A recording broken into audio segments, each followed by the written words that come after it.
O jovem negro tem de enfrentar obstáculos, desestímulos e tentações que são pouco conhecidas daqueles que não estão em seu lugar.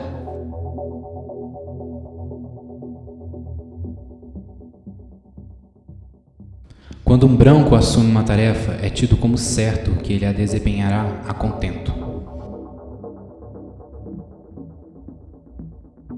Já os brancos se surpreendem quando um negro não falha.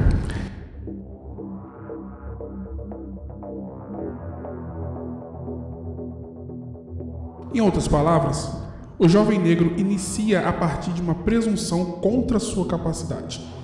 Quem disse essa frase foi Booker T. Washington. Ele foi um educador e líder afro-americano estadunidense. Olá, meu nome é Estevão Roque e esse é o Papretes. Na minha companhia está Midian Miguel. Olá. Felipe Portugal. Olá. E Suelen Vieira. Olá. O Papretes é uma iniciativa pessoal nossa e que vem trazer questões do mundo preto, gênero e qualquer outro assunto que a gente julgar interessante para falar. A gente vai começar esse casting apresentando as pessoas que estão aqui na mesa com a gente e para falar um pouquinho da nossa formação e do processo de pesquisa e aprendizado que a gente já teve com o passar do tempo e com as questões que circulam a nossa sociedade. Então, cola com a gente que está começando o Papretes. Você vai poder encontrar disponível principalmente no Spotify ou na sua plataforma de mídia predileta. O Papretes é uma iniciativa pessoal, então todo o material que for discutido ou julgado aqui está sob nossa responsabilidade de divulgação e pesquisa. Você pode achar também o Papretes no Instagram, no @Papretes, digitando PAPRETXS.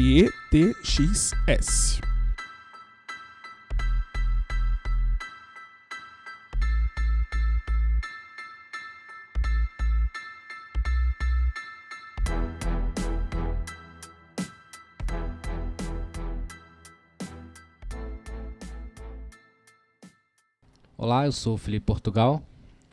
Eu estou cursando bacharelado em música, habilitação em trompa pela Universidade Federal do Rio de Janeiro. E sou um calouro em pesquisa, em história, amante de assuntos variados. Eu sou trompista, estudante de trompa. Tenho uma produtora onde a gente trabalha com vários gêneros e tipos de gravação. Lá a gente procura sempre abranger vários assuntos, não frisando uma coisa só. E isso acho que também acabou entrosando com o assunto que o Papretes vai trazer aqui, sobre diversidade, sobre inclusão. E é isso aí. Legal. Fala um pouquinho do pessoal, como é que você começou esse interesse de divulgação e mídia. A gente percebe que muitos músicos ficam... Eu falo músicos porque é a minha área, mas levando para um contexto geral, a gente fica muito preocupado com a técnica do instrumento, a gente fica preocupado com o estudo, mas só depois que você já tem tudo isso, você percebe que você acaba tendo que ser o seu próprio produtor, o seu próprio divulgador, o seu próprio tudo em questão de divulgação e produção. E pensando nisso, eu comecei a pensar, então por que não investir nisso? Aí, com isso em mente já, eu comecei a pesquisar como é que fazia para produzir, para divulgar, os caminhos certos. Lógico que sempre pensando, nunca acertando de primeira, mas e nisso eu já consegui ajudar assim, várias pessoas em questão de eu não consigo fazer isso, não sei porque que meu vídeo não engajou, então não sei como nem gravar o vídeo ou iniciar uma gravação. Então eu acho que é uma coisa que acabou ajudando muita gente e eu acabo também incentivando outras pessoas a terem interesse nesse assunto, de ser o seu próprio produtor, de ser o seu próprio divulgador e saber como engajar nisso para, além da técnica e a prática do seu instrumento, você saber como mostrar isso para as pessoas de uma forma mais corrente. E na trompa, que é o seu instrumento? Bom, e principalmente isso, quando eu comecei, eu tentava já incluir a trompa, lógico, de cara, só que tinha aquele negócio que ninguém conhecia o que era uma trompa. A trompa era muito pouco divulgada justamente por causa disso. Os trompistas, agora nem tanto, tem bastante gente já nesse caminho, mas não tinha aquela divulgação, não tinha aquele marketing de produção para poder mostrar, mesmo que seja a história do instrumento ou a produção, ou como é que seria feito. Então eu acabei entrosando isso, tanto que eu sempre, mesmo às vezes na produção não tendo, eu deixava uma mensagem subliminar para poder mostrar o que era a trompa. E nisso foi até que surgiu a ideia da logo e do slogan mesmo da produtora. Então essa foi uma forma que eu achei de também levar a trompa para a sociedade e também tirar daqueles que conhecem a trompa um modelo clássico dela, mostrar que a trompa também é como os outros instrumentos e pode estar em qualquer tipo de repertório e espaço, que ela vai ser bem aceita. Hoje, seus grupos? Hoje eu estou atuando no Quinteto Experimental de Repertório, é um quinteto de metais, onde o próprio nome diz, a gente está disposto a qualquer coisa, de enfrentar qualquer tipo de repertório, seja do clássico, barroco até o contemporâneo, moderno. Na faculdade, eu estou cursando bacharelado, como eu já disse, e lá a gente tem também esse trabalho com música de câmara e pesquisa. É um excelente espaço, né, onde quase todo mundo floresce e começa a entender e ficar doido para poder saber de tudo e querer tudo, né? E lá também tem esses grupos, orquestra, grupo de câmara também. E atuando também agora na produtora, que assim a gente consegue conhecer várias histórias de vários músicos, de vários artistas, não só músicos, a gente atende mais artistas também, e assim a gente divulgar e tirar da caixinha lá que o músico tem que ficar lá só no palco tocando, o artista só ali no estúdio pintando e etc. Legal, legal. Vamos girar.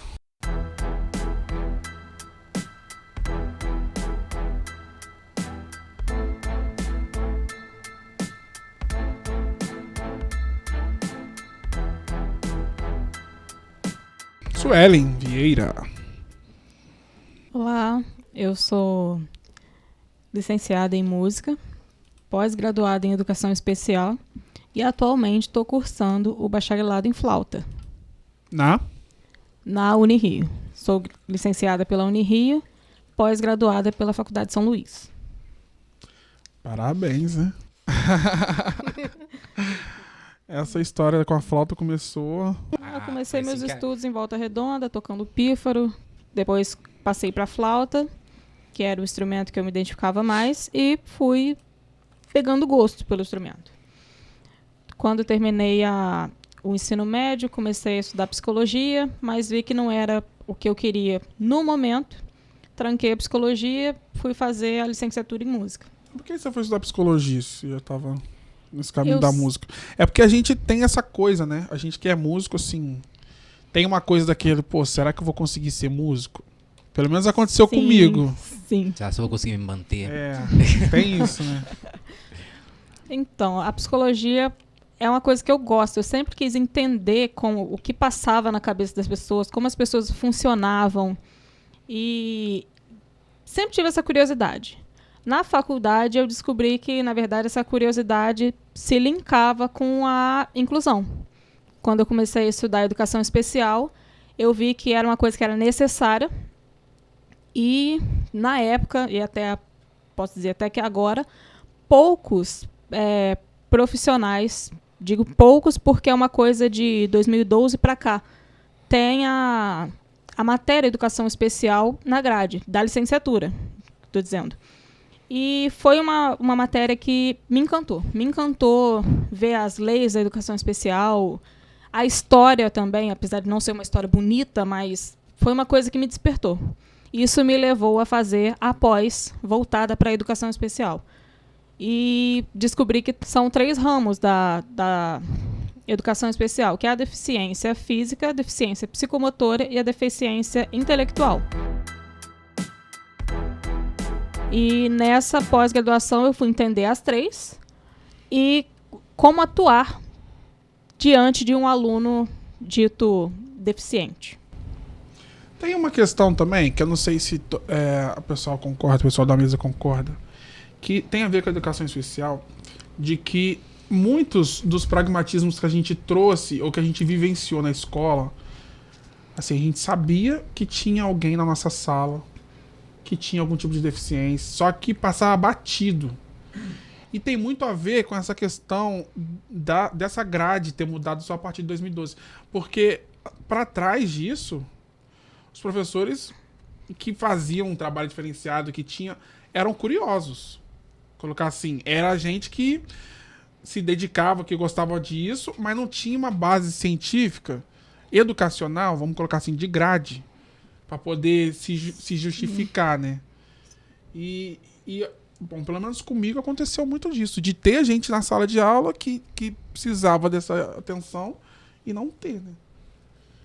E acontecia também a questão por exemplo, agora eu tenho após. Não posso diagnosticar, mas eu posso ver os traços daquele indivíduo e dizer, ele tende a ter patologia. Mas eu não posso chegar no pai e falar, olha, leva seu filho num psicólogo, num neuro e vai fazer isso. Não. Eu tenho, até porque eu sou professora. Antes da pós, eu sou professora. Eu tenho que chegar, estando numa escola, eu tenho que ir no serviço no SOI e dizer ao profissional do SOI, dá uma atenção pro fulano e tal. E o profissional do SOI passar essa informação pro pai.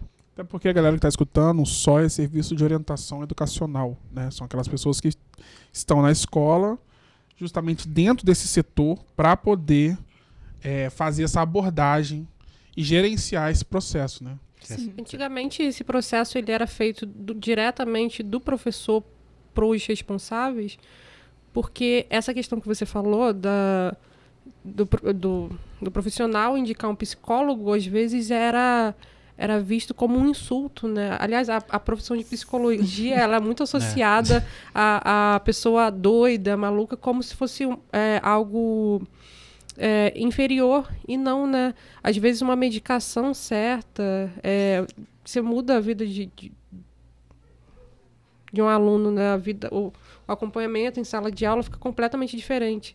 Então, isso faz diferença, né? Como que os pais viam?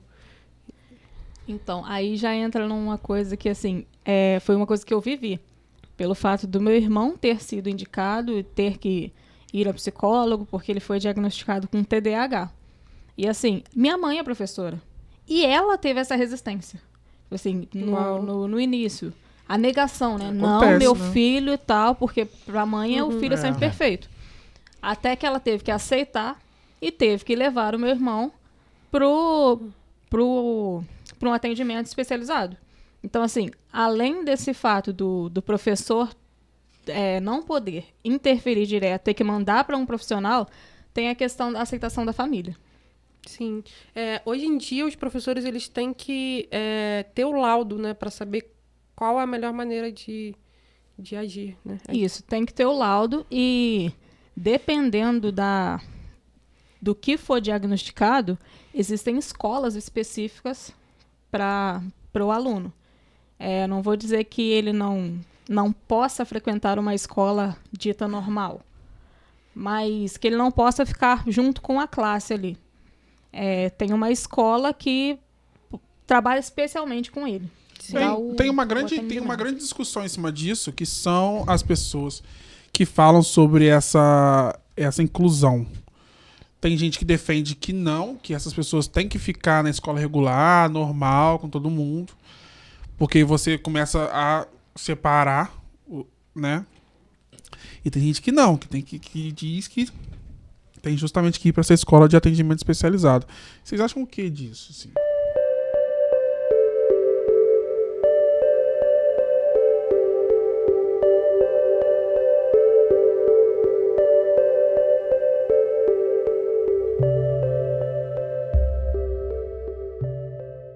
Porque a gente tem que pensar bastante, porque assim, indo para um atendimento especializado, porque, vamos ser sinceros, né?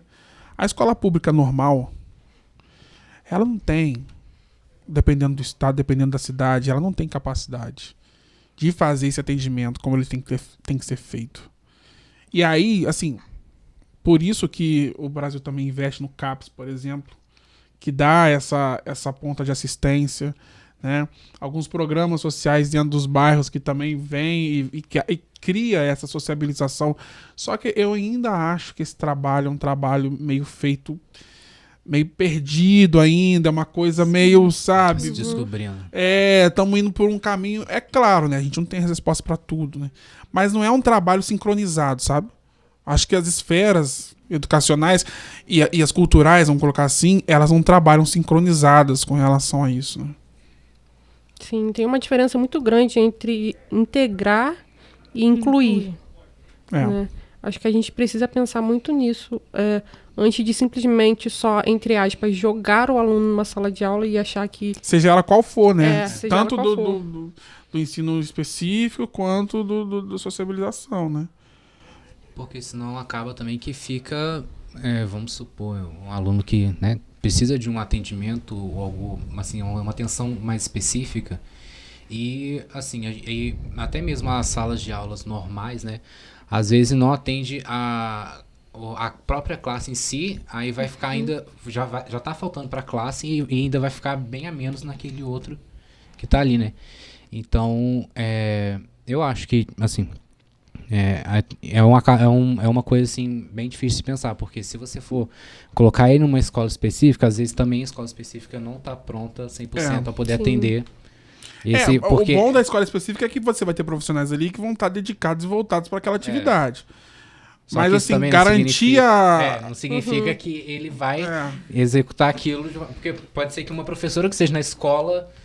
normal lá, ela já tenha assim, alguma experiência com isso, ou alguma base, e ela talvez atenderia melhor do que o pessoal da escola específica, mas isso depende muito da estrutura, depende muito do interesse, é igual você falou sobre, às vezes não era da grade ainda, mas o professor, né, curioso, que pesquisava, ele entendia e já tomava alguma frente. Então, eu acho que fica bem complicado você dizer se deveria ou colocar em uma escola específica, ou então tentar forçar uma inclusão lá com o restante da classe. Tem outra questão, né, que acaba acontecendo na minha época de PIBID, quando a gente tinha alunos... PIBID, Programa de Iniciação à Bolsa de Iniciação à Docência, né? Bravo, Estevão. Bravo. Nem eu lembrava mais que era PIBID, mas enfim. Eu vou lembrar a sigla aqui, peraí. O PIBID é um programa de iniciação à docência, né? Então, o aluno que está na faculdade, ele faz um estágio junto com o professor ali numa sala de aula real. Programa institucional de Bolsa de Iniciação à Docência, desculpa. Isso, bravo. Então, a gente tinha o seguinte lá, tinham alunos, na maioria... acho que no máximo 2 alunos dentro de uma sala de aula com necessidade especial. E aí as professoras se aproveitavam dos alunos, né, da integração aluno e aluno, que também é ótima assim, para o aprendizado em geral, não só para necessidades especiais. E eles serviam como tutores. Né? Na verdade, assim, eu conversando com uma tutora, desculpa, não sei se o nome certo é esse, mas ela falava que tem pouquíssimos. O ideal seria que cada aluno tivesse um tutor diferente ali, sabe? Para acompanhar o seu desenvolvimento. Mas ela falou que na área profissional dela, ela tem muito trabalho, justamente porque não tem gente. Então, ela falou que é um curso. Você sabe falar um pouquinho disso, Su? Sobre essa preparação do mercado? Seria o quê? Uma pós-graduação? Um curso? Uma capacitação para os professores? que a sua irmã faz, né? No caso ela faz... Ela é intérprete. Ela fez Libras, né? Uhum. Ela é intérprete, fez pós-graduação, fez cursos e tal. Então, hoje ela é intérprete. Então, ela não tá na área educacional, mas ela tem livre arbítrio para poder escolher os lugares onde ela vai querer fazer a tradução. Uhum. Mas ela buscou uma pós, fez um curso técnico, né? Tem toda, assim, cada uma dessas áreas, né? Elas têm os seus cursos, suas áreas específicas, mas é isso que ela falou mesmo. Então, por exemplo, cada PNE, né? vai ter ali, na área neurológica, por exemplo, vai ter uma especialização. Né? E é sempre acompanhada. Mas eu quero falar um pouco também da questão do bacharelado. Que, assim, aí você fez a licenciatura e agora bacharelado em flauta. Tá cursando. Por quê? Eu senti a necessidade de melhorar. Me melhorar para ter mais o que dar para os meus alunos, o que transmitir para os meus alunos. Para não ficar limitada, ou então ter que, em determinado ponto, eu falar assim, não, agora você vai ter aula com fulano, porque para mim não dá mais. Entendi. Então, Su, deixa eu te perguntar. Você falou que pensou no bacharel, né? Você entrou no bacharelado com foco em melhorar suas práticas de ensino e aprendizagem. Eu tenho refletido isso também na minha vida, né? Por que você pensou em melhorar isso, no caso, suas práticas de ensino e aprendizagem, e não em expandir a área, né? Por que isso acontece? A gente que é mulher, eu preciso puxar a sardinha para o meu lado. Qual o espaço que a gente tem, né? Porque parece que a gente é tão direcionada à licenciatura, ao ensino e tudo mais, que a gente não consegue nem parar para pensar que a gente pode expandir a nossa área de atuação como instrumentista, né? Por que será que isso acontece? Por que a gente nem pensa nisso? Né? Eu, sinceramente, como você disse, eu inicialmente não pensava. E, além da flauta, eu toco o pícolo, que é uma consequência, né? Porém, eu fui vendo que existem muitos bons flautistas, porém não são tão bons picolistas. E foi uma coisa também que me motivou, porque tendo contato com o professor, tendo ali uma aula semanal, eu posso focar num instrumento que eu gosto. E, além de ter ali a aula de flauta para melhorar para o meu aluno, eu posso focar no pícolo e entrar no meio de... Não é o caminho mais curto, mas é uma coisa que é pouco explorada. Ah, sim. Então... Tem também a questão de que o mercado, e eu estou colocando mercado enquanto instituição, né? Enquanto instituição que dá dinheiro pra gente que é músico, né? O mercado, ele é limitado para essas questões com relação ao gênero. Porque você tem mulheres que tocam flauta e tem mulheres professoras. Todas as mulheres que são professoras, que tocam flauta ou tocam, né, esses instrumentos mais de sopro, vamos colocar de sopro, tá, no campo popular. Todas as professoras de instrumentos de sopro no campo popular, elas são instrumentistas também, né? E igual a Suelen, ela tá aí e tal, querendo melhorar. Mas todo mundo que ocupa as cadeiras nas instituições são homens. Você tem... Brancos, homens brancos. Não, porque é homem preto. Para. Não, a gente tem também, mas assim... É o combo, né? Mas homem branco, cis. É uma coisa já puxa a outra. Hétero nem tanto, mas Sim, assim, a gente pode parar para contar nas universidades federais que trabalham com bacharelado em música, os professores e professoras que a gente tem, né? A gente tem um funil. Primeiro, lá no ápice, a gente tem um homem branco, abaixo a gente tem a mulher branca, mulher preta. Eu queria perguntar, aliás, para vocês, já me cortando, quantos professores negros vocês tiveram? Todos aqui estudaram em universidades federais e ainda estudam, né? Vocês tiveram quantos professores negros ao longo da graduação de vocês? Em relação a brancos, né? Isso é pesado, porque a gente que é universitário, a gente que está aí na luta, a gente olha e para onde que a gente vai chegar? Se a galera que parece com a gente nunca chegou lá. É uma questão identitária, né? De você olhar e se ver representado. Porque eu bato muito nessa tecla da representatividade.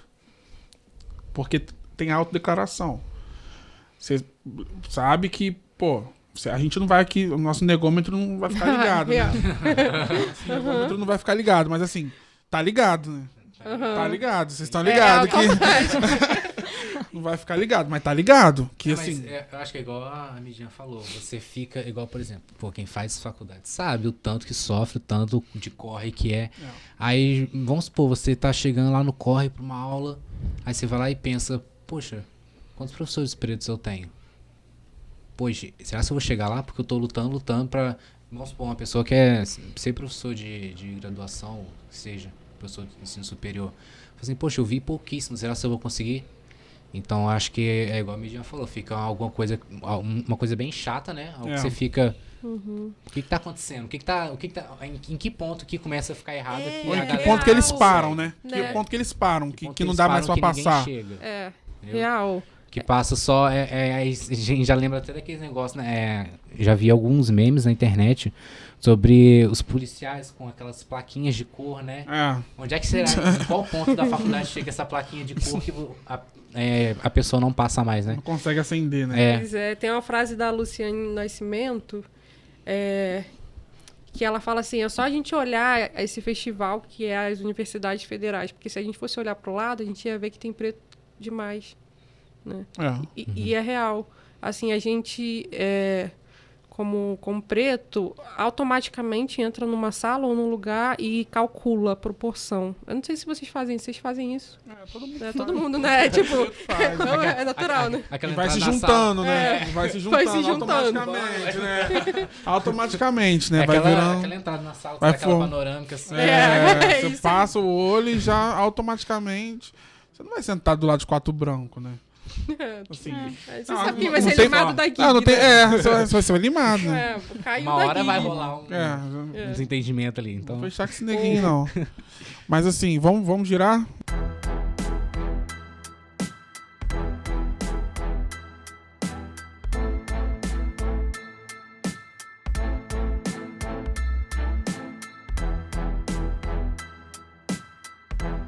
Tchau. Gente, eu sou professora de música, formada pela Universidade Federal do Estado do Rio de Janeiro, a Unirio. Particularmente a melhor universidade aqui do Rio de Janeiro. Não, ou uma das melhores. Faço bacharelado em clarineta e atuo como professora de música. Eu dou aula de clarineta, canto coral e flauta doce. Onde? Bom, eu dou aula no ISAI. O ISAI é o Instituto Sociedade Amante da Instrução. Fica ali em Laranjeiras. É uma escola de ensino regular. Sou professora também da Agência do Bem, que é um projeto social que atua nos bairros periféricos do Rio de Janeiro, Cidade de Deus, Vargem Grande, entre outros. Também dou aula no projeto Som Mais Eu, aula de clarineta, que fica ali em Santa Cruz, Zona Oeste do Rio. E entrei agora no projeto Orquestra nas Escolas, como professora de teoria musical. Além disso, eu sempre esqueço, porque infelizmente a gente está parado por falta de recursos. Eu sou professora também do projeto AfroReg, ali em Vigário Geral. Estudo os processos multidisciplinares de ensino de aprendizagem musical, os espaços e relações de poder e estado social. Também estudo e pesquiso questões trabalhistas dos músicos, né? Focado em escola de ensino regular e projeto social, que é da onde eu vim. Eu tive a minha formação inicial a partir de igrejas, né? Eu sou do Rio de Janeiro, Zona Oeste, periferia, ali em Campo Grande. Um salve para a galera de Campo Grande. E ali a gente não tem... ali a gente não tem muito projeto social, né? Os projetos sociais, quer dizer, a gente tem, mas os projetos sociais, eles acontecem dentro de igrejas. Beleza, só isso. E aí você se interessou, você começou a estudar isso por quê e quando? Então, durante o meu TCC, eu queria escrever sobre algo que eu me identificasse, que eu também vivesse. Então, como eu vim de projeto social, eu acabei estudando as questões trabalhistas, né? Um exemplo que eu citei na minha pesquisa foi o seguinte: eu tinha feito estágio em uma escola e dentro daquela escola tinham 2 professores de música, o professor da grade curricular de ensino e o professor do projeto. E o professor da grade curricular, ele ganhava em torno de R$ 5.500. E o professor do projeto social, ele ganhava menos de R$ 300. Então, assim, é uma discrepância muito grande. E quando a gente está se formando e vê o mercado de trabalho, para onde ele tende, e a gente vê o quanto é importante pesquisar por que isso está acontecendo. Então, foi assim que nasceu a minha pesquisa. Aí você está se enveredando por quais caminhos? Eu tenho pesquisado gênero, raça e gênero, e tentado incluir isso nessas questões trabalhistas dos músicos. E a clarineta? Sim, eu estou fazendo bacharel e, aliás, foi uma coisa que me veio aqui na fala da Sul. Inicialmente, quando eu pensei no bacharel, eu pensei porque eu não havia passado nos últimos 2 processos de mestrado. E aí eu me via formada, longe da universidade, e quando você está longe da universidade e gosta de estar ali, de estudar, de ler, é muito complicado estudar sozinho, né? A gente fica meio órfão, né? A gente fica esquecido ali da faculdade. Então eu quis voltar para a faculdade como mestrado, infelizmente não aconteceu ainda. E aí eu estava com a clarineta lá e pensei exatamente como a Suelen me pensou, que era para dar aula melhor, estudar clarineta, fazer o bacharel. Até então, eu nunca tinha pensado nisso, na possibilidade de atuar como performance. Tenho pensado nisso recentemente, aliás, eu tenho trabalhado muito isso em mim, nas minhas aulas que eu assisto, e tenho observado isso, os espaços onde as mulheres clarinetistas, especificamente, atuam aqui, onde tem espaço para elas, né? O Felipe falou no início que ele é produtor e tudo mais, e me veio à memória o quanto que a gente precisa abrir espaço. A gente precisa abrir espaço na marra. Se a gente não abre espaço, se a gente não cria, não tem, né? Aquele de você, quando você se vê no ponto de ter que expandir, de ter que... Você vê que até onde o que você fez até agora não está sustentando e você tem que expandir, ver novos horizontes. Foi até o que me fez iniciar esse projeto da produtora. Foi quando eu vi que muitos músicos ficavam... vamos supor, uma pessoa que terminou a licenciatura, vão começar a atuação. Aí a pessoa caiu no meio de uma pandemia, tem que fazer videoaula. Eu não entendo nada de como gravar, de como... A gente não está falando de uma gravação assim, de cinema, mas algo que você consiga transmitir para o seu aluno uma aula, uma boa aula. Porque a gente sabe coisa decente. Que aula é horrível. A gente sabe que videoaula é horrível. Então você tenta deixar o mais próximo de uma aula presencial, e eu vi que isso ficou... muitas pessoas tinham isso em falta, principalmente agora nessa pandemia, que chegou muita gente pedindo ajuda. Eu fui uma delas, Felipe me ajudou muito. Eu pensei até em abrir um cursinho. mas mas é porque a pessoa, a gente está se formando em música, a gente está se preocupando com a técnica, a gente não se preocupa depois com o que vem. Inclusão digital. Depois da formação, com como eu vou divulgar meu trabalho, como que eu vou fazer a minha música chegar nas pessoas. Até montagem de portfólio mesmo, pessoal. É uma coisa bem... É que a pessoa fica preocupada só ali no instrumento. Eu conheço várias pessoas que têm a técnica ali embaixo do dedo, mas assim, ela não sabe como transmitir isso para as pessoas se não for em cima de um palco. Tem a questão da autopromoção também, né? Isso. Mas isso pra gente ainda é recente. Pra gente que é preto. Isso pra gente é recente e é difícil de fazer, porque a gente não sabe como fazer. Porque os que fizeram, eles só fizeram a partir de iniciativas como essa. De comunidades pretas, em comunidades pretas, para pessoas pretas. E aí, quando a gente tem que abrir isso para um espectro social maior, não tem como. A gente não sabe que caminho tomar, para onde que a gente vai. Aí, nesse negócio que você falou de não saber que caminho tomar, a gente já lembra daquele assunto sobre o professor preto. Em que parte que dá errado? Em que parte que a gente não consegue atender todo mundo? Mas tem também com relação a essa questão de mídia, já vou voltar para a questão do bacharel. Existe uma vinculação também de que esse mercado não está para nós. Esse mercado ele nunca esteve para nós. Ele começou a estar para nós. Eu me lembro que a primeira representação preta que eu me lembro de uma novela e que realmente fez sentido foi o Foguinho, do Cobras e Largatos, com o Lázaro Ramos. Sim. Que ele fez um cara que ferrado. E aí ganhou uma Por causa grana. de nome, ele troca de nome. Troca de nome. Ganhou uma grana e ascendeu.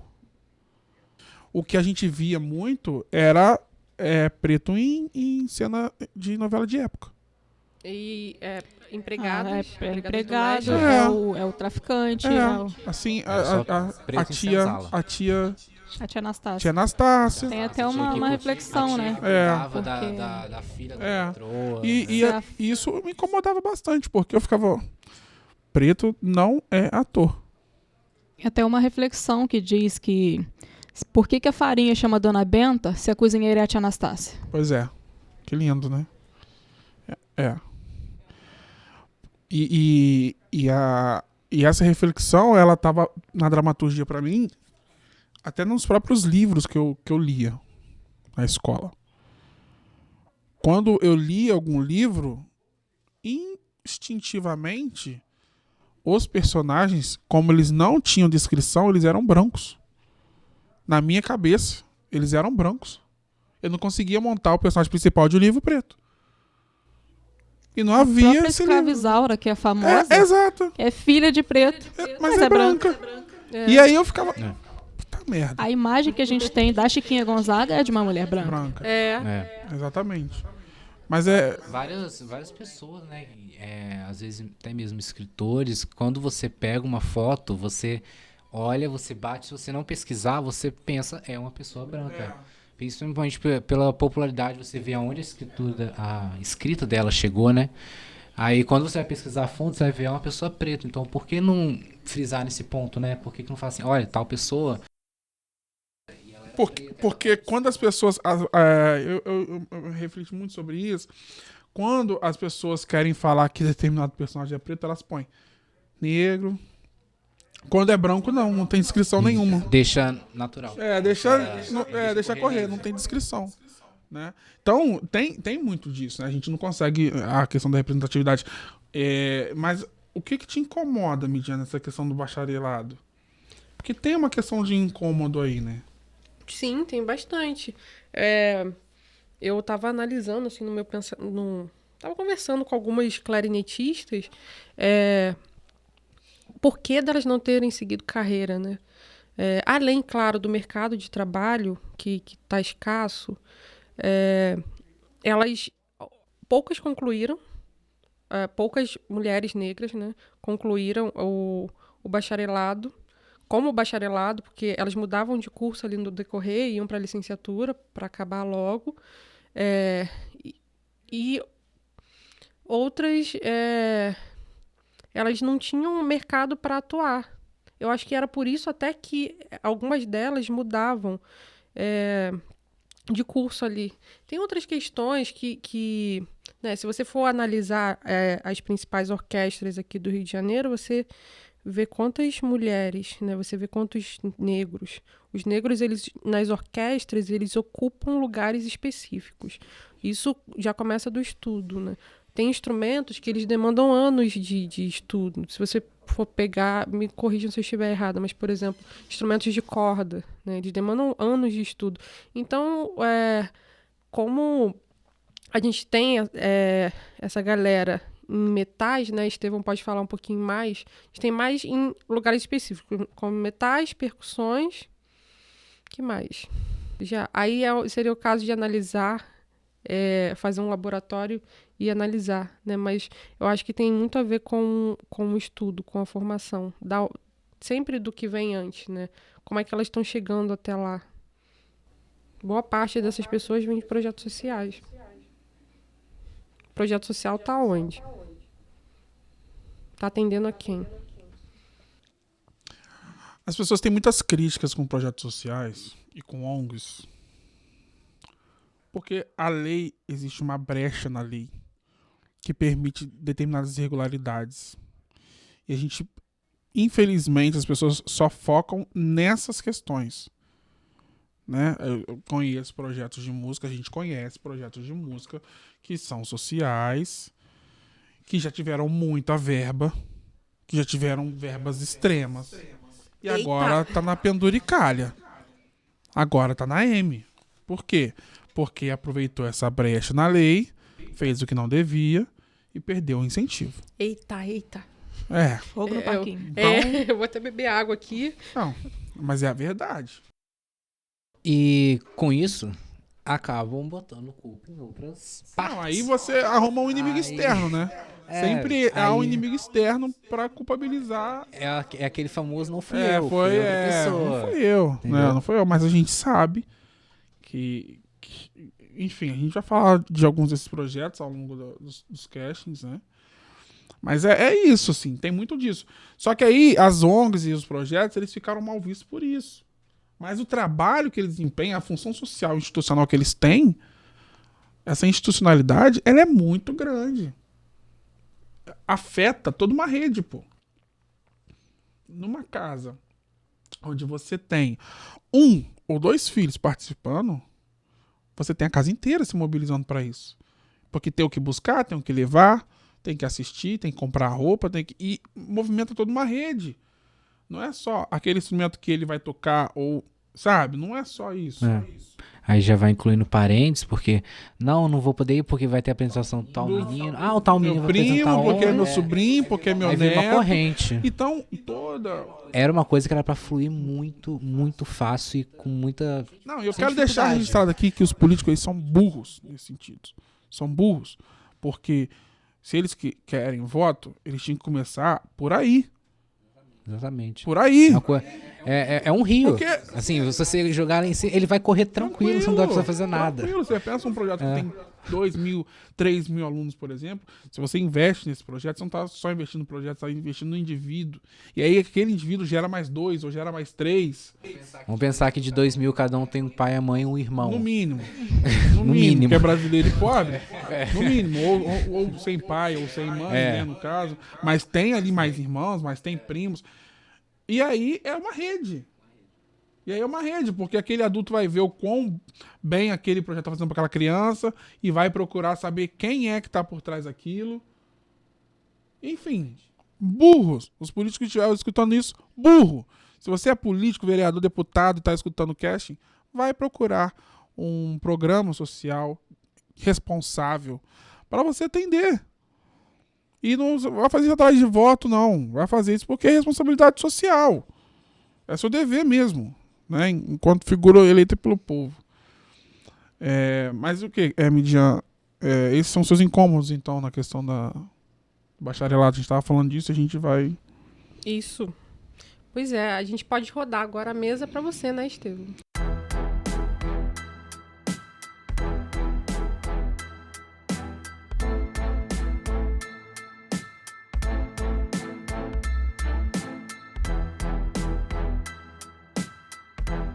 Meu nome é Estevão Roque, eu sou professor, pesquisador, músico e historiador. Sou formado em História, pós-graduado em Geografia, técnico em Música e estou cursando um mestrado na UFRJ e também a graduação na Unirio. Atualmente, eu dou aula, né, no Colégio Ali Farias, em Barra Mansa, no programa Orquestra nas Escolas. Faço parte da equipe do projeto Sinta o Som, que é um programa de formação continuada para os professores da educação básica e pública, do ensino fundamental e educação infantil. Também faço parte do Quinteto Experimental de Repertório, atuando ali como dando pitaco, né? Dando pitaco ali no Quinteto Experimental de Repertório. Apadrinhando, posso dizer assim? Nosso padrinho, com certeza. Estou apadrinhando o Quinteto Experimental de Repertório junto com o Five Brass, que é o quinteto que eu qual faço você parte. Diretor. Trompista, Colabora na direção.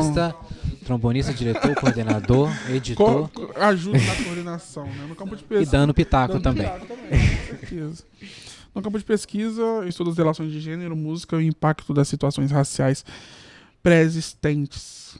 E a pesquisa também tem semelhanças com a música de protesto e com os Vissungos, né, que são essas canções africanas dedicadas ao cenário em que nós vivemos anteriormente e que são cultuados até hoje.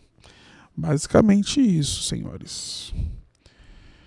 E gosto muito do que faço, graças a Deus. Como começou a sua relação com a música?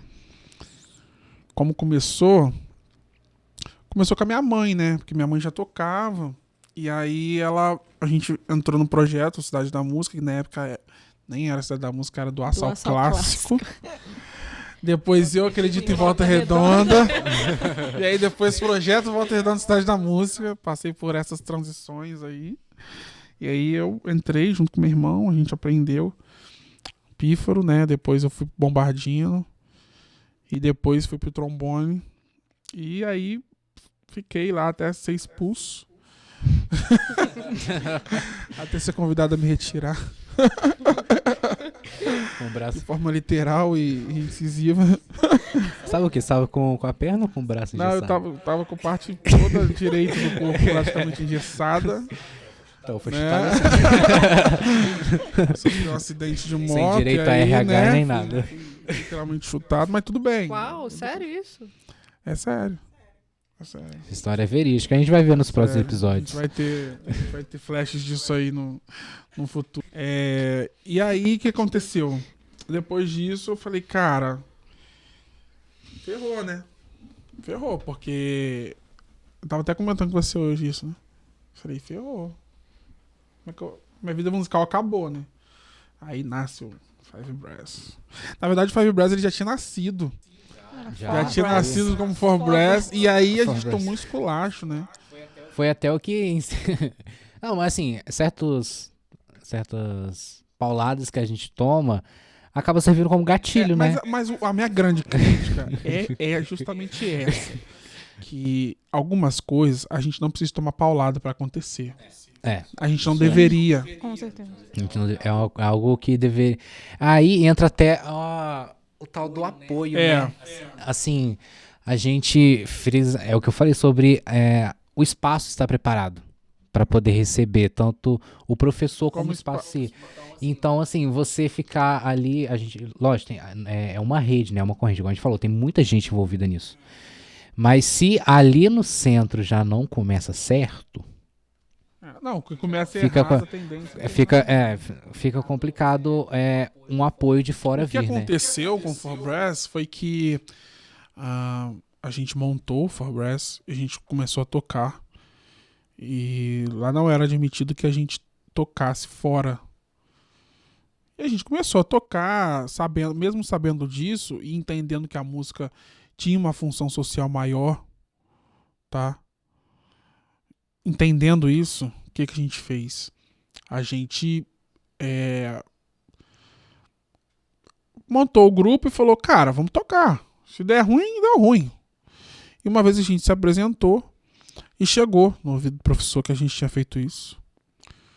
E aí ele mandou todo mundo se levantar. Até no então meio do vocês não ensaio. tinham instrumento, né? Até então a gente não tinha instrumento, a gente Era tocava com o fator instrumento do também. programa, do projeto, né? É um fator também que... Porque assim, se a pessoa te empresta o instrumento, ela te emprestou o instrumento. Né? O instrumento não é dela, o instrumento é do programa, do projeto. E o projeto é público. Então o instrumento é público. Ele Tem só a de responsabilidade fazer a manutenção, manutenção e e entregar cuidado, né? ele como você recebeu. Mas ele é usado como forma de controle. Mas né? ele exatamente. E aí, em vez de você emancipar o indivíduo, você acaba castrando ainda mais ele. Acaba criando uma rede que você segura mais ele ainda. Com algumas justificativas que não são nem admissíveis. Aí de projeto social acaba virando um instituto particular. De monopolização. Você acaba monopolizando o cara porque vincula ele ao instrumento e tal. E aí no meio do ensaio ele mandou a gente levantar. Os 4, né? Na época era Four Brass. Os 4, no meio do ensaio, assim. E, assim, pra servir de exemplo, né? No dia que eu... Lembra a palavra até hoje, lógico. Não sou maluco. No dia... Você estava no ensaio? No dia que eu quiser montar um quinteto de alta performance, eu vou montar um quinteto de alta performance. E vocês... E eu vou escolher quem eu Quem quero. for merecedor vai estar lá. Nossa, meritocracia, oi! Quem tiver que estar lá, vai estar lá. Não é vocês que tem que... Essa iniciativa não tem que partir de vocês. Porque vocês não sabem o que vocês estão fazendo. Gente, Essas desculpa, palavras. eu tô aqui, é super Tá indignada. É tipo assim, caraca, Não, ele isso quebrou é- assim, sabe? Freio assim, parece que... Não, desse jeito, assim. Exatamente com essas palavras. E aí, aquilo foi um banho de água fria, porque já rolava uma perseguição ali, né? Já rolava uma perseguição. Eu fiquei muito pra baixo na época, e eu conversando com o Matheus, e o desejo era de nós dois.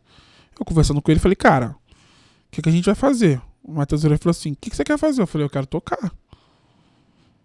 E aí foi muito engraçado, porque depois disso a gente chegou na professora Sara e falou, cara, professora, a gente quer tocar. E aí ela falou assim, ué, mas o que tá impedindo vocês de tocar?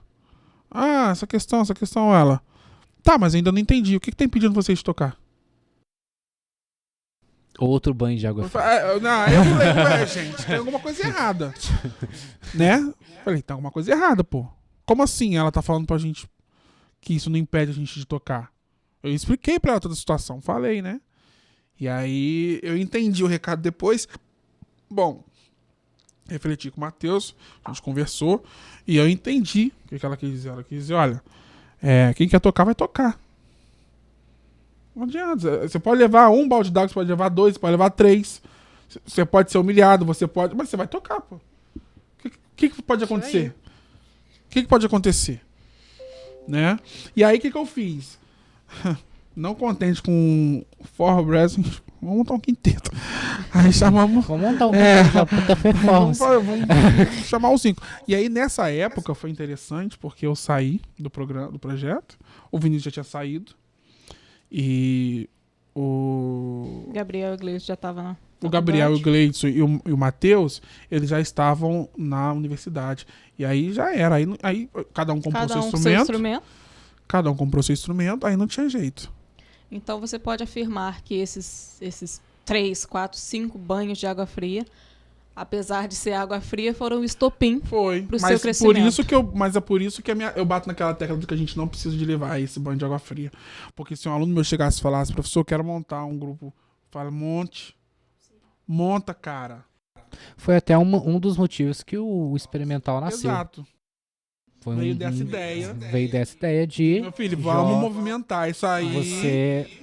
É porque assim, é um quinteto de metais, música de câmara, né? É uma coisa que vai desenvolver o músico, assim, drasticamente, assim, de uma forma que você não consegue nem medir. Vamos ser sinceros, na orquestra não tem muita coisa pra gente, dependendo do repertório. Então você fica lá fazendo nota longa, você fica lá tocando... Fazendo sempre o acompanhamento. Você é o chão. Isso te faz crescer enquanto musicista? Sim, faz crescer por causa da experiência e tal, não sei o quê. Só que a música de câmara, você é solista, basicamente. Você é solista. É só você ali na sua estante defendendo aquilo ali. Então, ó... Contra mais 4 ali que tá defendendo também o seu, e no final você tem que chegar num consenso. Então, essa coisa serviu pra gente. A gente vai fazer 5 anos... Mas assim, a gente participou de festival, a gente ganhou prêmio festival, a gente tocou fora, a gente já viajou, a gente já tocou tudo quanto é lugar, casamento, já fizemos tudo que se pode imaginar. E o bom da gente que já acompanha a Five já há bastante tempo, a gente entende que ali acabou sendo vários pontos positivos. Vocês estão fazendo música, vocês estão fazendo a música que vocês gostam, sem nenhuma limitação, sem nenhum preconceito, e vocês estão fazendo música com quem vocês gostam também, né? Isso assim, não limitando, tipo, só a gente que vai tocar, porque aí a gente também depois entra na ideia do ensemble. Mas ali vocês são um grupo de amigos, vocês, cada um com a sua ideia, cada um com a sua filosofia, ninguém ali é igual a ninguém. E isso também remete já à ideia do quinteto, da música de câmara, de você ser solista, ter a sua ideia, e todo mundo ali entrar no consenso. Assim, muita gente... não assistiu ainda o quinteto tocar, e até recomendo que vocês procurem Five Brass, né? Instagram, YouTube, Facebook. Vendendo peixe. Vendendo peixe aí. Vendendo peixe. Mas existe uma cumplicidade que, né? Ela tá envolvida. Ela tá ali. Você consegue perceber pelos agentes, né? Isso. E isso é muito bom na música de câmara. E tem essa questão na música de câmara. É a comunicação. A comunicação. E aí o Quinteto Experimental de Repertório, ele nasce porque a gente puxou o Paulo, na época que o Gabriel tava no quartel. A gente puxou o Felipe, na época que o Gleidson tava agarrado e tal, né? E a gente puxou também a Sara em alguns momentos. A gente falou, cara, não é justo a gente puxar essa galera pra trocar e só puxar quando a gente precisar. Não é justo isso. Né? Não, a gente fazendo isso, eles não têm que servir de quebra-galho pra gente. Né? E eles gostam de tocar também. Lembrando que a Sara é a representante feminina. A Sara é representante feminina. Mas não porque a gente não porque a gente não queria mulher, não. Até Porque a gente não encontrou. E isso é difícil pra caramba. Porque eu tô tentando montar um quinteto feminino com a Sara já tem um tempo de metais. E a gente não encontra. Por que não encontra? Não tem mulher tocando tuba aqui. Não tem mulher tocando eufone. Aqui tá ocupada. Mulher tocando trompa. É difícil, não é fácil. É o mercado. É o mercado. Porque aí a mulher não vai querer tocar porque só vê homem lá tocando. Não tem nem representatividade pra ela ali. Ela não vai querer se meter naquilo ali. Eu lembro até hoje daquela foto do palco quando a gente tocou em Angra. Todos aqueles metais ali, a galera pirando. E você vê só a Sara ali. Entendeu? Né? De metal. Bendito fruto. Mas Bendito assim, fruto. quando eu também era do projeto, só tinha uma menina na trompa. E a aula pra ela, duas. Janaína, mas eram épocas diferentes, né? Foram épocas diferentes. Sim. Tipo assim, eu entrei, a Janaína estava, ficou pouco tempo, e era uma pessoa que não falava nada no naipe, uma pessoa que não se pronunciava, Samambaia. um naipe totalmente cheio de homens, e que ela ficava absolutamente retraída, não dava uma opinião de nada, não falava nada, né? E aí a Lara depois, que também tinha o mesmo perfil, que não falava nada, não sei mais o quê. A Lara é né? até curioso, que na época ela teve hepatite, ela teve que se afastar por causa da doença. E quando ela pediu pra voltar, ela não pôde, Não por pôde. causa da doença. Exatamente. Só que ela já tinha tratado, então não tinha lógica. E você vê, Mas- era muito diferente, por exemplo, as flautas, que tinha menos homem e tinha mais mulher. O clarinete, que tinha menos homem e mais mulher. Mas mulher. Então, acontece essa lógica. O único naipe que era mais equilibrado ali eram os trombones, a percussão, na minha época, né, quando eu entrei, e os trompetes. Era o naipe mais equilibrado, que tinha mais meninos e meninas quase na mesma porcentagem. Mas esses instrumentos, trombone, trompete, são instrumentos que eles vão escolher mais por causa de uma questão física, de embocadura, etc., de estrutura, do peso, de estrutura, do que justamente por... Se colocasse aquelas meninas pra escolher, por exemplo, as meninas do trombone, a Renatinha queria tocar violoncelo. Ela não queria tocar trombone. Eu queria tocar tuba. Mas por ser, assim, menos, não pode tocar tuba, porque não vai aguentar tocar tuba. Eu escolhi o pico de uma vez. É os tempos. Sai um instrumento gigante pra vir no menor. Mas aí, Estevão, só entrando aqui um adentro, aí você já vê aquela ideia que você falou. Não precisou de um banho de água fria, o experimental, para poder Exato. a gente fazer música de câmara, fazer a nossa música. Não precisou de um banho de água fria pra Sara poder entrar pro quinteto. Então eu acho que igual você falou, não precisa de um banho de água fria se tiver alguém ali pra poder apoiar, pra poder falar, e até mesmo alguém, assim, não precisa nem estar assim 100% ativo ali direcionando, mas alguém fala assim, olha, pode fazer dar certo. Isso já é uma ajuda, assim, entendeu? Então foi um dos motivos que o experimental surgiu e que você vai falar um pouquinho também sobre o Assembly. Dessa ideia de expandir ainda mais o horizonte. Que primeiro era a Five, que fazia música de câmara. Depois o experimental, que a Five, além de dar o suporte com toda a parte de execução, de experiência, né, como quinteto, e expandiu ainda mais por um grupo maior. A gente tem um ensemble que... A gente tá numa briga judicial com o nome. Mas uma hora A gente tá sai. numa briga judicial com o nome, né? Porque a gente é bem democrático, assim. Vamos ser sinceros, tudo né? A gente certinho. é bem democrático no sentido de todo mundo tem voz e assim... Cotas, tudo certo. A gente tá em déficit na questão de gênero, mas a gente tá procurando solucionar isso, né? Mas com relação ao restante, a gente é bem democrático. A gente procura ser, na verdade, né? E existe uma monopolização minha com relação a algumas coisas, mas é por causa do tempo. Então o Ensemble, ele nasce com uma proposta totalmente diferente da Five, por exemplo, mas que complementa a proposta inicial da Five. São propostas diferentes que no meio do caminho elas se cruzam, né? E existe um ponto onde elas se cruzam e um ponto onde elas se afastam de novo. Que foi justamente trazer essa música de câmara que ela não existe enquanto ensemble pra cá.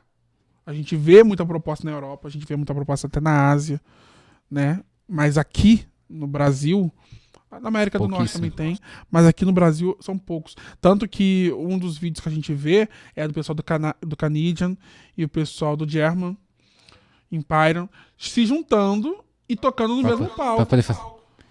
E que espetáculo, né? Top. E eu olhei aquilo e falei, pô, é possível, cara. É possível. É lógico que é possível. E o primeiro problema que a gente se deparou foi com juntar todo mundo. Porque, assim, que trampo. Juntar 2 quintetos de metais, mais percussão. Em relação a tudo, repertório, espaço, não tem, assim, horários, tudo. Se o quinteto, que são 5, 6 com os percussionistas, 7, né? Já é complicado, imagina o ensemble. O nosso ensemble, hoje, ele já tem 15 músicos. Né? Ele tem Fora os agregados. Hã? Fora os agregados. Fora os agregados. A gente tem 12. Isso vai depender do repertório também. Vai depender do repertório, porque a gente tem 12 músicos de sopro e 3 percussionistas. Então, querendo ou não, é todo um aparato. Quando a gente vai viajar, por exemplo, uma van já não tá mais cabendo. Porque a gente tem instrumentos de percussão que tem que ir também. Né? A gente tem todo o suporte. Então, pensar nisso tudo, pra mim, é um pouquinho complicado, mas é aí que tá, a gente vai formando essas redes. Inclusive eu uso a produtora, por exemplo. A gente faz um... É carregar o Felipe pra cima e pra baixo. A gente usa a produtora, a gente usa... Enfim, a gente usa tudo que a gente tem. E um vai se ajudando o outro. Todos os recursos. Por exemplo, a gente nunca... a gente já pensou em monetizar a iniciativa, a gente pensa em fazer isso de uma forma rentável mesmo. Só que o principal objetivo é fazer a música. Não importa, não interessa se a gente tá sem dinheiro de passagem, não interessa se nosso carro não tá abastecido, não interessa se o cara mora lá na favela lá em cima, a gente tem que buscar ele, né? Ele tem que entregar 3 horas da manhã, né? Não interessa. Negócio que a gente tem que fazer. Então, se a gente vai fazer ensaio 2 horas da manhã no estúdio, até as 3. não tem problema, a gente tem que fazer. E as músicas, como é que a gente faz? A gente arranja. Aí quando você tá de madrugada ensaiando, aí de manhã você já tem que fazer terminar de fazer os arranjos, aí já vê o espaço pra poder tocar. E é complicado, porque os arranjos para um ensemble, por exemplo, não é a mesma coisa do quinteto, que não é a mesma coisa de uma orquestra, que não é a mesma coisa de uma banda. É uma textura muito específica. Textura. Por exemplo, a gente tem flugelhorn, trompete em bemol, trompete em si bemol, trompete em dó. Trompa, que pode ser em fá, pode ser em si bemol, porque são texturas diferentes também. Trombones, que tem trombone baixo também, trombone tenor, tuba, eufônio. Então é uma gama muito grande de instrumento. Em várias texturas você poder ir. Cara. A gente tá trabalhando em um repertório, né, Estevam? A gente viu que lá a gente estava distribuindo as partes e vamos supor uma parte que era de flauta. Pô, onde é que até mesmo o trompete vai ficar muito pesado. Como é que a gente vai poder fazer essa parte? Então é uma coisinha bem chata. É um trabalho minucioso, mas é um trabalho muito sério. Porque a gente faz, a gente revê, a gente passa. Não ficou bom, vamos voltar de novo lá na fonte onde a gente errou. Vamos rever, vamos sentar eu, o Bernardo, o Felipe, que são pessoas que estão na direção comigo. Vamos rever essa partitura aqui, tem alguma coisa errada, deu merda. Vamos voltar lá no alguma coisa. E a gente refaz. Aí vamos testar de novo, galera. Aí testa de novo, aí tá uma merda. Nós volta de novo, vamos refazer. Até ficar bom. Quantos esboços de projeto a gente tem da mesma partitura no computador até finalizar? A bateria RIM tem o quê? 300 compassos quase. Só no Drive a gente tem umas 5 cópias diferentes. Fora no computador. Então, assim, é um trabalho bem minucioso, uma coisa que tem que ser bem trabalhada. Mas quando dá certo, no final... Aquele concerto que a gente fez do ensemble, né, do lançamento, foi, assim, fenomenal. Foi uma parada, a gente fez na biblioteca, né, aqui de Volta Redonda. E no final, assim, a galera tava vibrando numa frequência. Porque era algo novo, né? Era algo ninguém assim, tinha ninguém esperava. Ninguém esperava assim, um grupo de metais, né? Juntar num espaço e com tal repertório. Porque a gente fez clássico e popular, né? Então assim, ficou uma coisa assim que é igual você falou. Eu já até vi grupos nesse porte aqui no Brasil tentando atuar. Só que justamente por causa dessa falta, essa pouca atividade, muitos deles não vão pra frente. Ou então eles, assim, a atuação é bem baixa. E aí a gente fez esse Populascos, que foi a série que a gente deu o nome, né? Fizemos aqui, fizemos em Valença, fizemos em Angra também. Angra foi fenomenal também, no teatro lá e tal. Tem até vídeo na internet do Andrei pulando lá, né?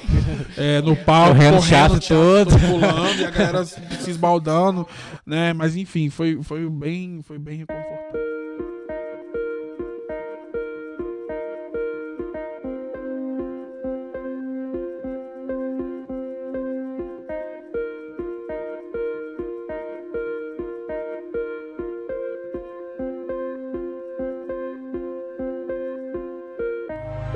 Eu espero que vocês tenham gostado do primeiro programa. A gente fez com muito carinho. Os próximos programas a gente vai trazer vários quadros, né? E todos voltados com essas temáticas todas que a gente trabalhou hoje. Eu queria agradecer vocês e pedir para vocês deixarem uma mensagem final antes de eu dar os créditos. Então, para finalizar, foi um bate-papo bem bacana. Espero que aqui seja um espaço onde ninguém se limite em falar. Todo mundo aqui nós somos uma mesa, então cada um vai ter seu pensamento. Pensar como uma pequena música de câmara.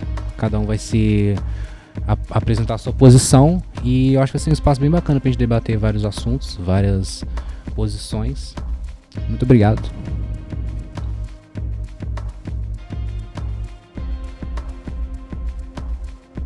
Agradeço, Estevão, o convite.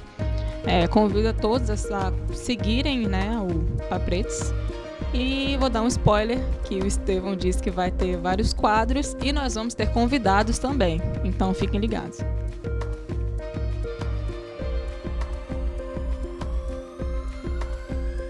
Foi bem legal estar aqui hoje com vocês, tendo esse papo.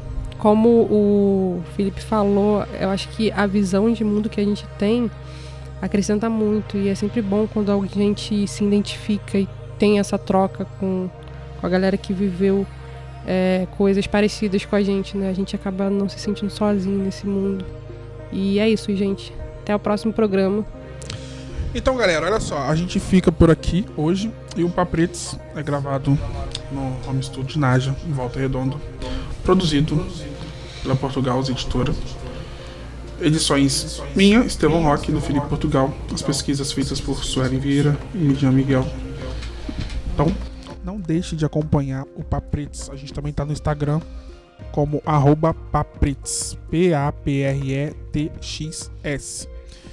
Lá vocês também vão encontrar o nosso Instagram pessoal. Vocês podem deixar lá dúvidas, sugestões, corrigir a gente em alguma coisa que a gente tenha falado, que a gente vai apresentar nos nossos próximos programas. 3. Bora. Então é isso, galera. Muito obrigado. Até o próximo programa. Tchau. Tchau, tchau.